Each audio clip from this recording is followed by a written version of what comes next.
हम चुप रहिला जब दुनिया चिल्लाला, आज साइलेंस बात रे गर ही हमार किल स्टाइल बा। कौनो ना जाने कौनो ना समझे, जिंदगी के स्ट्रगल ही ज्वार का समझे। चौक के कोना से लेके स्टेज के रोशनी तक लेका रहनी रो, अंदर ही अंदर तैयारी चलत रहे। अब सामने आयल बा हमार लोग सोच ले हम बस गाना लिखत बानी, रियलिटी बा हर लाइन में जान लिखत बानी। गांव के गली कॉलेज के नोट आज बीट पे बोलत हर शॉट बा गोट।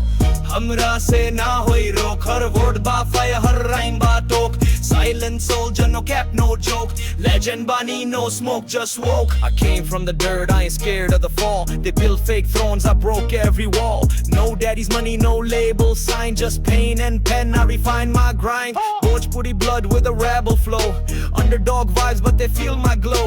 Loyal to roots, I never switch side. They flex for views, I rap with pride. नाम के भूख ना इज्जत चाहिए, फेम के रेस में हमर रफ्तार बाही। माइक पे चाहे चाहे हो के लाइफ के गेम, भोजपुरी राजा नाम कभी ना होई शेम। मिट्टी के चेहरा सपना स्टील, सुनाई रैप बारी अलदील। निंजिंगल जब सपना आयल, सुहाना ना हर राती में दर्द समाइल। माँ के अंचल में ठीक रहल दिल, आज दुनिया के स्टेज पे करा तानी किल। दुश्मन छुप के देखे फैंस ओपन में बा, जवान लाइन में रहल आज टॉप 10 में बा। भोजपुरी शेर बाना कोनो पपेट, जेकर गीत सुन के दुश्मन भी छुप पा। शट इट, हमरा से ना होई रोक, वॉइस बा हैवी, राइम बा स्ट्रोक। लाइन के बीट दिल पे झोंक, लेजेंड बा लिखल ना छोटी पोक। जी के देखला हमरा जैसन स्टोरी, दर्द के कलम से बनाइला ग्लोरी।